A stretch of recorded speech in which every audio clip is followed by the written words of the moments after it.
guys, it's Bro You Whack with a mid-season update coming out last week, bringing not only the Junkrat Mythic skin, but the rest of the Season 19 skins. I figured now would be a good time to rank every single skin in Season 19. There's been a lot of pack skins, there's been a lot of recolors, and there's been some of the most fan-favorited skins that we will see for years to come. But where do they rank amongst each other?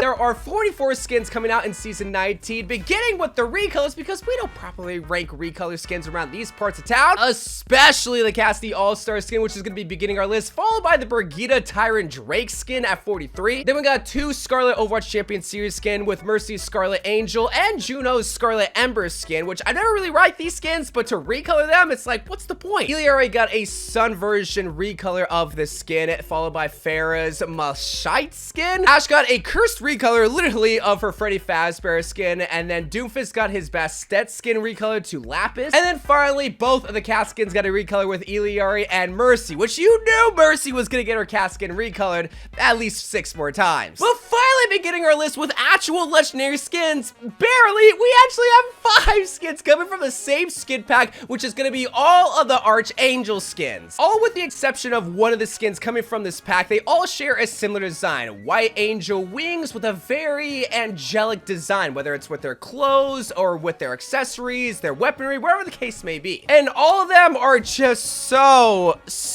forgettable. And I don't know if it's just because they all share a similar theme. I don't know how you guys feel about skins sharing the similar theme nowadays, but for me, especially with the Baptiste and Sigma, and even Farah skin, they are just so boring. Like 6 months down the road, everyone's gonna look at these skins and be like, wait, when did these skins come out? And shoot, some might even say the same thing for the next set of skins, which is gonna be starting off with the Mage Punk skins, but specifically with Symmetra at 29. With Magpunk, there's a lot of distinct features about each and every single hero, even distinct color palettes, with the exception of Symmetra. This skin is so boring. In fact, this even looks like one of her base legendary skins that she got way back in 2016. Now at 28, we got one of the very few Halloween skins to come out of Season 19, and this is gonna be Cursed Candle for Torbjorn. The level 70 epic skin that you get in the Battle Pass is it's okay. One of the only things I really like about this skin is his little backpack exhaust pipes have actual candle designs. I love that. But the rest of the skin, especially with the colors that they chose with purple and green, it just looks very odd. And the fact that it's an epic skin that doesn't really have any special features about it, yeah, it's gonna rank pretty low. Now the 27th spot, we have what is technically a non-recolor, but shares a very similar theme to the other Scarlet skins with Mercy and Juno. And this is gonna be Freya's Scarlet skin. At least with Freya, this is a brand new skin that they're selling us, but that doesn't necessarily mean that it's a good skin. I mean, I do like the colors within her cape, a little gradient effect from red to orange, but the rest of the skin just looks really just odd. The face mask looks odd with the multiple piercings, and then the orange eyes with the white. It's just a very oddly designed skin for Freya, which Freya, at least she's getting skins, but they're not the best. Now coming in back to back in the 26th and 25th spot, we have our only 2 new collab skins come out this season, and boy, what forgettable collab skins they were for Wooyoung and Ash being Garo and Hellish Blizzard respectfully. Both of these have just been slept out by the Overwatch community, and rightfully so, because I feel like these are just 2 like non-prominent characters, at least early in the anime of One Punch Man. And I think it's just due to the fact that One Punch Man doesn't have a lot of characters that can translate easily in the Overwatch universe, because I mean, Garo, like, he looks very boring with what you couldn't even tell that this is Wooyoung if it wasn't for the water orb. But when you look at Ash, man, this also was just kind of like a failure, because they didn't do anything special with Bob, because they couldn't find any creative ways to translate him into the One Punch Man universe. It really sucks that the first time that they brought back the One Punch Man collab with new skins, it was kind of just a failure, but hopefully in the future, like with My Hero Academia, Avatar, other collabs that have came out, they can include bigger and even better skins with more characters. Speaking of characters that absolutely need more love, we got Juno with her Mage Punk skin. Okay, that was a little bit of sarcasm. She's received a skin multiple skins every single season, and in Season 19, man, they've all been flops. It's kind of funny how they give a fully human Martian character like Juno robotic features, legs, arms, head. Like the whole design is just kind of uncanny a little bit because of that design choice, when we have a literal robotic character, the former Sojourn, that would have flourished in the Mage Punk design era. This skin just feels so forced. The design elements and the colors don't really fit Juno all that well. Like, give her cutesy skins, not really serious skins like Mage Punk. Now the 23 spot, I think this is where we transition from terrible skins into somewhat decent skins, and it begins here with Vampire Mora. Mora usually gets some of the worst skins in the game, and while Vampire is not terrible, it's amazing for Mora stands. You actually have a normal looking face with nice hair, red eyes, but then the outfit, this traditional vampire vest with the black and red design, it looks phenomenal with Mora. It's just a very boring vampire skin. A lot of the Halloween skins this time around really didn't get distinct features like we've seen in the past, and it's kind of a letdown because the Halloween skins have always been my favorite. Like, you know, it said one of the good Halloween skins is an epic skin for Echo, who always gets epic skins. I can't remember the last time she got just a legendary skin, not even a good one, but at least Cursed Wood is a great epic skin. Taking the form of a cursed tree from the Blair Witch Project, we have a very unique color palette with pink and purple making up most of the skin, with little etchings carved into it to bring out some more of that pink color. We have a very simple but very fitting Halloween skin for Echo that looks very good for her. And you know what? Let's go back to back with awesome epic skins come out of this Halloween season, where Cursed Teddy Bear Zenyatta. I decided to give Zenyatta a Cursed Teddy Bear skin. I'm not entirely sure, but it looks so precious. Like, this is like your cliche Cursed Teddy Bear that little 6-year-old in the haunted movie is gonna be walking around with in the mansion, wondering, hey, you know, that kid, something's not right about it. It's all just this teddy bear whispering in the kid's ear, kill them all. Like, tell me that does not look like that kind of teddy bear from one of those haunted movies. It looks awesome. It's surprisingly fitting for Zenyatta, who's very versatile when it comes to skin. Now the 20th spot, we move from epic to questionable legendary skins with R7K Preserver. What? This came out in the premium skin bundle for some reason. I'm still confused to this day what this is supposed to be. Is this a crossover skin with Echo? Is this supposed to be some sort of lore skin that they just had in their back pocket? Or is this literally just supposed to be a random skin? I mean, I do like the translucent face mask and the ribbon cables taking that same color scheme, but other than that, I don't know what this skin is and why it came out during Halloween at the beginning of season 19. Again, it's just so random. No other skin shares the same sort of design. I don't know, man. I don't know. Love her or hate her, and you probably hate her because Kriko always gets at least multiple skins every season, but man, they're just trying to do the bare minimum, especially here with Vampire Kiriko. Now, me personally, I love the vampire skin because there's beauty in simplicity. The nice white hair with black highlights, the little bat wings to make up her little crown to signify that she's an evil doer, and a very simple but cute vampire outfit, looking like the daughter of Vampire Mora. It's another very simple, bland vampire skin, and that's why it ranks so low. Like, even her accessories, there's nothing special about it. Like, that's why it ranks so low, is because it's just very, very boring. But if you want to talk about boring skins, then look no further to the first mythic skin released in season 19, which is Divine Druid Lifeweaver. Okay, maybe I'm exaggerating. It's not a disgusting skin. It's a disgusting mythic skin. That's the best way to describe it. It's a great Lifeweaver skin, terrible mythic skin. Very minimal customization. The customization that you do have, they're all similar. You get 3 different back bling flowers, which again, don't change all that much, and you get 3 different color palettes, all of which are just green and orange. Like, they're not distinct at all. He's Lifeweaver. He's a colorful character. Have some pinks, have some blues, not orange and green.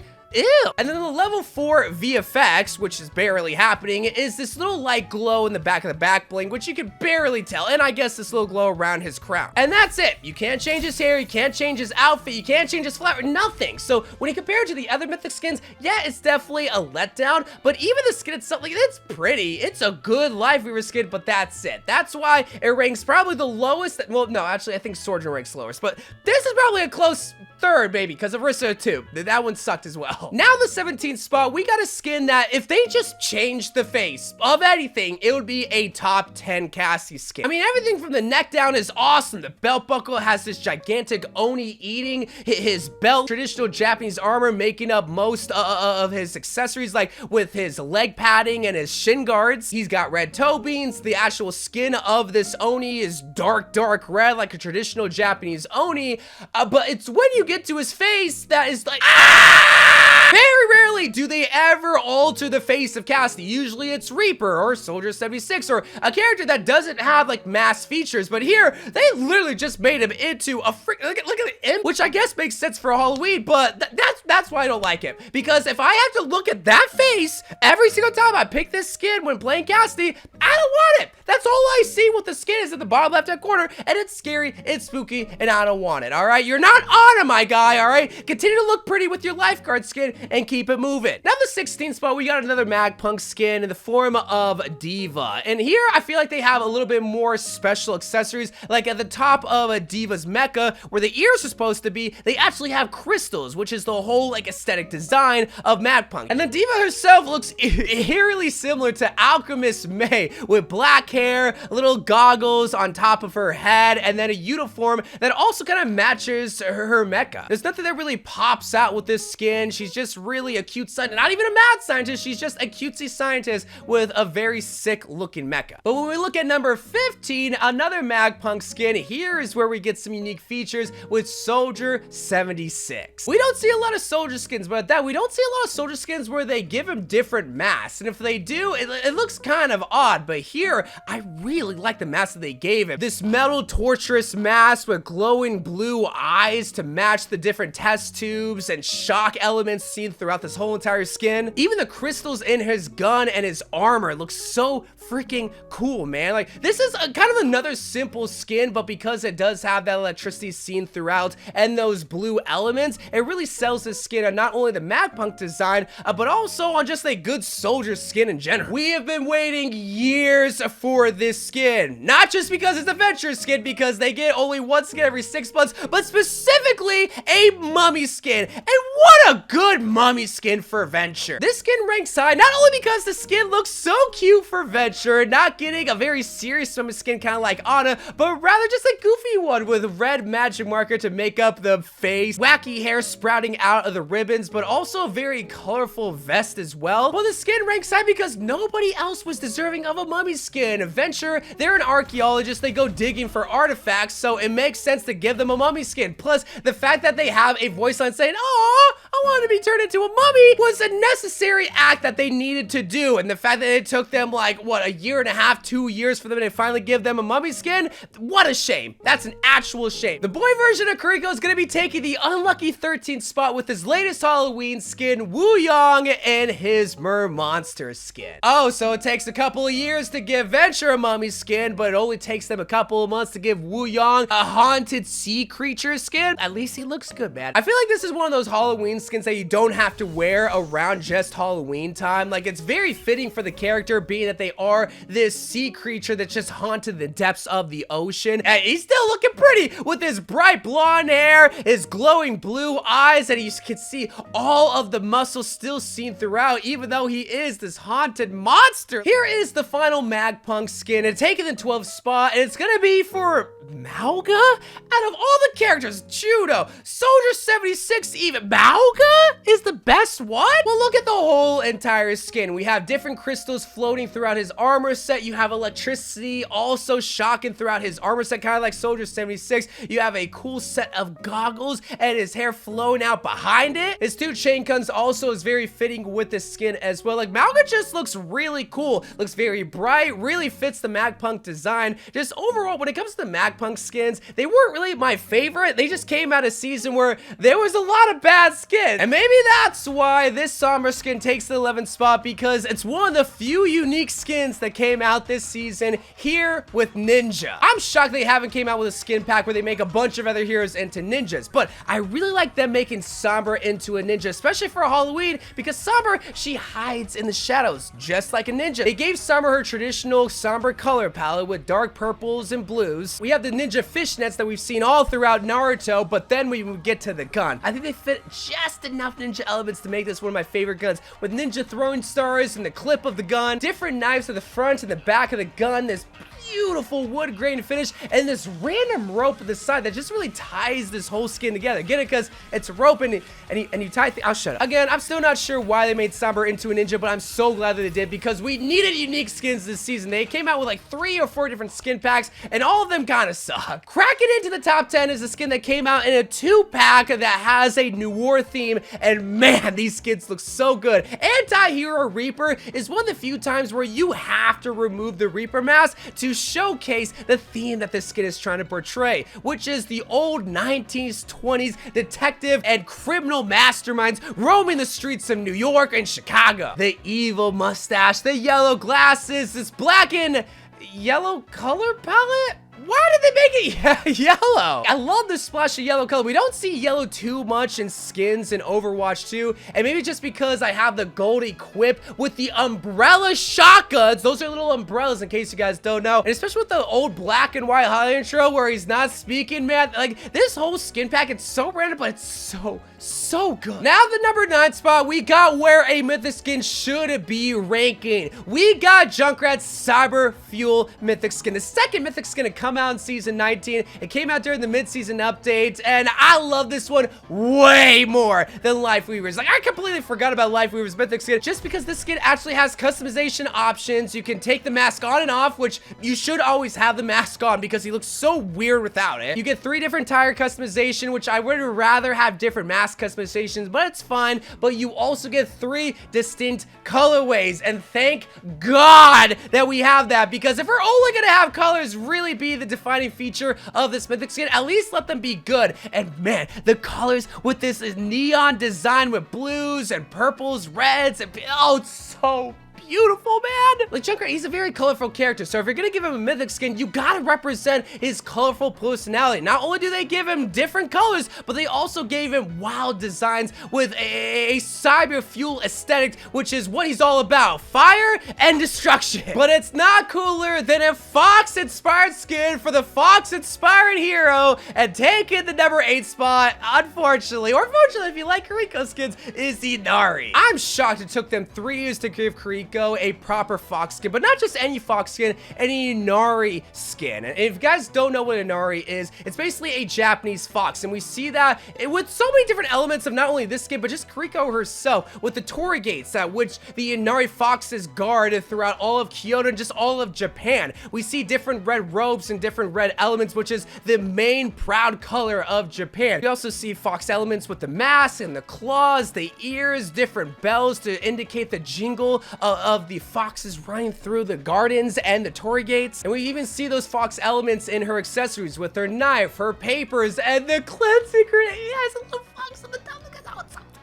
We even have a beautiful highlight intro where she's seen dancing with her blue fox in her traditional Japanese Inari outfit. Like, this really is a beautiful skin that I wish they would have brought early on in Kiriko's life, because I think there would be a lot more appreciation for this skin. Widowmaker got 2 skins in season 19. She also got 2 amazing skins that was so hard to rank. So I decided at the 7th spot, begrudgingly, I put Femme Fatal Widowmaker. Oh, it pains me to put this one here because, oh, she looks so hot! An all black outfit with hair to match it, with red accessories, like with her gloves, sunglasses, and heels. We got one of Widowmaker's sexiest skins of all time. Like, I am looking respectfully. But one element about this skin that I just absolutely love is the little white glitter effect that we see not only in her dress, but also in her gun. It's most prominent when you have the gold gun equipped, but you have this like almost obsidian design with little white speckles seen throughout. And this is the next competitive reward that I want to see them bring into Overwatch 2, is an obsidian design gun with little white speckles. It looks so magnificent, so beautiful with this weapon that I wanted all the weapons for all the heroes in Overwatch 2. But like I said, Widowmaker got 2 fantastic skins this season, but I decided to put Yuki Onna at the 6th spot, just slightly above the other one, because not only does the gun look phenomenal, but Widowmaker herself has a fantastic hairpiece and a beautiful Japanese devil dress. This is like some sort of demonic demon in Japanese folklore, and I love it, man. If this is what's gonna be haunting me in my dreams, I ain't complaining. Now, while the skin does look very bulky, mainly just because her hair looks like a gigantic jellyfish, a beautiful gigantic jellyfish. Her dress also is very poofy as well. Her gun has this dragon element that really takes up a lot of real estate on the screen. But you can tell whoever designed the skin did not let any inch go unnoticed. Everything is beautifully crafted. The color composition is so magnificent with the blues, the dark blues, and the pinks that just add a little splash of unique colors that we often don't see in Overwatch skins. Those colors play really nice with each other with this awesome makeup that they gave Widowmaker. If only they didn't suck with her, I would be using the skin every single day of the year. But while sometimes you can get a beautiful skin from Japanese tradition, sometimes when you give a hero pirate skin, it'll beat it out. And at number 5, we got One-Eyed Wilhelm. Blizzard absolutely loves their pirate skins. I think there's like 6 or 7. I'm sorry, there's a lot of pirate skins in Overwatch 2, but I feel like they take a lot of the elements of the hero and make it unique. Like, they don't just throw on a eye patch for the pirate skin, even though that's exactly what they did here, but they gave him a cap and hat. They gave him a Jolly Roger on his shoulder blade, and they replaced the lion on his shield with a wheel. I think maybe they should have swapped the two around. Like, maybe the Jolly Roger should have been on the shield. Hey, but that's just me. They opened up his chest a little bit to give him some sex appeal, and they gave him even more sex appeal by giving him the Junkrat treatment by giving him a peg leg for some reason. And they turned his hammer into an axe with a compass and an anchor to really sell that pirate aesthetic. Like, there's so many pirate elements that went into this skin when they literally could have just given him the one-eye treatment, but instead they gave him the 3-leg treatment because of his legs and his I'm gonna stop right there. But while this season didn't have a lot of good Halloween skins, man, they had a lot of Japanese spirit skins, and none better than Oni Reaper. Why they gave Cassie an Oni skin, I'm not too sure, but Reaper, like, he is literally the Great Reaper. He literally takes you from the living world to the dead. He is the demonic creature in Japanese folklore that they told stories about. And man, what a design skin to really represent that era of Japanese storytelling. The devil red Oni mask. We have horns coming out, but also giant teeth, not only in his mask, but also the shotguns? Like, his shotguns are also gonna be eating the souls of the dead. And rather having blood red skin, they gave him this pale blue skin design to really contrast Cassie and his Oni skin. But to match, we have the Japanese armor set on his wrists, on his legs, just everywhere. I love Oni Reaper, not only because nobody else could be an Oni. Not you, Cassie. No, you're a cowboy. And the only reason why it doesn't rank higher is because this skin should have came out a whole lot sooner. They took way too long to give him a proper Oni skin, but man, did they give him a proper Oni skin. Now, while I ranked most of the Archangel skins pretty low on this list, at the number 3 spot is one of the only unique skins that came out of that skin pack, and is one of Mercy's best skins. Like, this truly is a top 5 Mercy skin. Hot gamer boys and e-girls everywhere, this is Fallen Angel. It's kind of funny how a skin pack that's nothing about angels, the true angel skin is the complete opposite. A devil of some sort. Satan's right-hand woman. Someone that's gonna be working with Oni Reaper to capture the souls of the dead. This skin, while it looks so demonic and so devilish, is so beautiful at the same time. Like, you know that saying, there's beauty in destruction? This is who's bringing the destruction, with her pale white eyes looking deep into your soul, knowing that you are now finally in the world of the dead. But contrasting the white is this dark, deep blood red with her wings, her wrists and shin guards with the vines, and even within her body, we see blood seeping throughout. This really does remind me of the original devil skin that Mercy had way back in 2016. This contrasting skin that Mercy's personality is just not about. She's about saving people, not about killing people and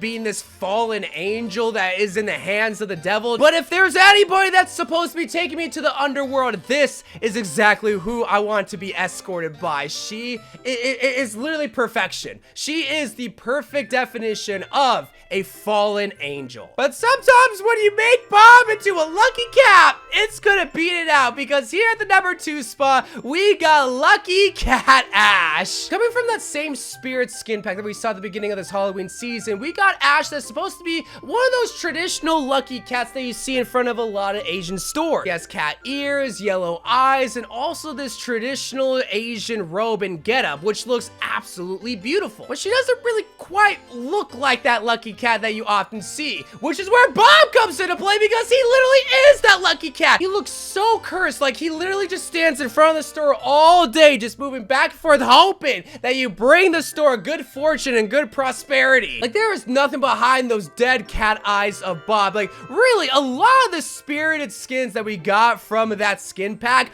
are some of the scariest Halloween skins of all time. And I don't think they were meant to be Halloween skins. But not only is Bob a great accessory to Ash, Ash also just has great weaponry that has different cat elements too. Her Viper gun has cat claws, same with the Coach gun. The TNT has the same, like, I think those are Chinese characters that Bob also has as well. And this is one of the few times where Bob and the rest of the weaponry looks good with or without the gold camo. But especially with the gold camo, bro, oh, it's so clean. If it wasn't for Bob, this skin would be so adorable. But because of Bob, it's very creepy and scary, but it doesn't take away from the fact that it's just one of the best skins of all time from not only this season, but of all time in Overwatch history. But it's not number one because hot gamer boys and e-girls everywhere, we have finally gotten a cute Roadhog skin with Tanuki. I've been begging Blizzard to bring panda skins, Tanuki skins, just any sort of animal-like skins for Roadhog, and the fact that they finally brought what I have been wanting for years, turning him into a raccoon that changes into leaves when he's trying to steal from people in Japanese folklore. Oh my god, dude, like, oh my god, I'm so happy. Now, they did have to get rid of Roadhog's iconic belly tattoo along with his face mask to make him into an actual Tanuki, but I don't care. I do not care. I want more skins like this. So precious, especially with the Tanuki leaf on top of his head, and then his accessories. Like, we got a lantern for his gun and some armor accessories as well. His hook, it's like a jumbled mess of like ropes and like ties and whatnot, but it does not take away from the fact that we got a Tanuki skin. He has a Tanuki. He has skinny legs, he skipped leg day, and he's just so precious. I love this guy. He's just a little guy. Maybe you disagree with me with the Roadhog Tanuki being number one. Maybe you disagree with me on this list, but that's why I want you to comment down below what your favorite season 19 skin was. Was it Roadhog? Was it Mercy? Maybe it was one of the angel skins that we got, but let me know in the comments down below. But until that happens, I love you guys. Thank you guys for watching. Overwatch 2 videos to come, and bye.